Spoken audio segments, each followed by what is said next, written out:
Matapos patawan ng contempt ng House Committee on Franchise ang SMNI anchor na sina Ka Eric at Dr. Lorraine Badoy, hinamon ngayon ni Attorney Salvador Panelo ang mga mambabatas na magsampa ng kaso. Kamara de Representante.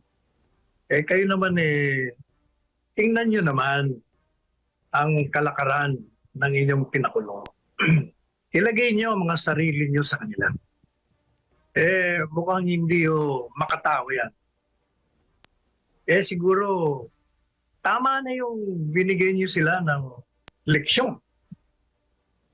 At idemanda nyo kung gusto nyo. Kung talagang merong kasalanan. At para malaman natin kung meron ng kasalanan o wala. Sapagkat yun in the realm of speculation pa lang yan. Ang hukuman lang makakapagsabi kung ang ginawa nila ay labag sa batas.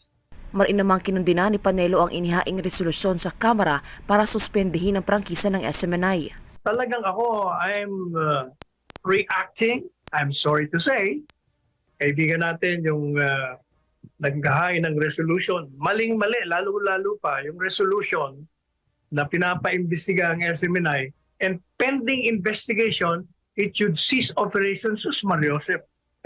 Gusto mo sabihin kung ang investigasyon nyo hanggang matapos ang mundo, hindi na makaka-operate ang SMNI. That again is a grave abuse of discretion. That is an attack on the freedom of the press. You are muzzling this network from doing its duty to the people. Ibinabala rin ni Panelo sa mga mambabatas na huwag idamay ang prangkisa ng SMNI sa kinakaharap ng dalawa nitong anchors. Alam po ninyo, hindi maganda na idadamay nyo talaga ang network. Huwag nyong isama yan sapagkat yan ay magmimitsya ng protesta ng maraming mga kababayan natin. And we do not want to reach that point where there will be again upheaval in this country. Sawang-sawa na ho tayo dyan. So, kayo po maging mahinahon. Sa kabilang banda, payo naman ni Panelo kina Ka Eric at Doc Lorraine. Okay na yung hunger strike for a few days, pero wag yung pabayin yan sapagkat kailangan yung maging malakas. Pag humina kayo ng humina, hindi kayo kakain, paano pa? Paano nyo ipaglalaban ang inyong mga karapatan? Kailangan healthy rin kayo.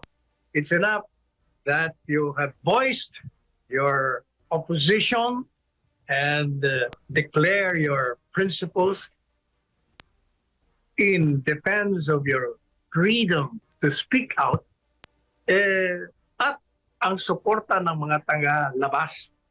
Huwag nyo nang patayin ang inyong mga katawan sa pamamagitan ng matagalang hunger strike.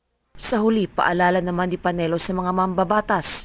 And those who have been given the mantle of power to govern this country, always ponder on the words.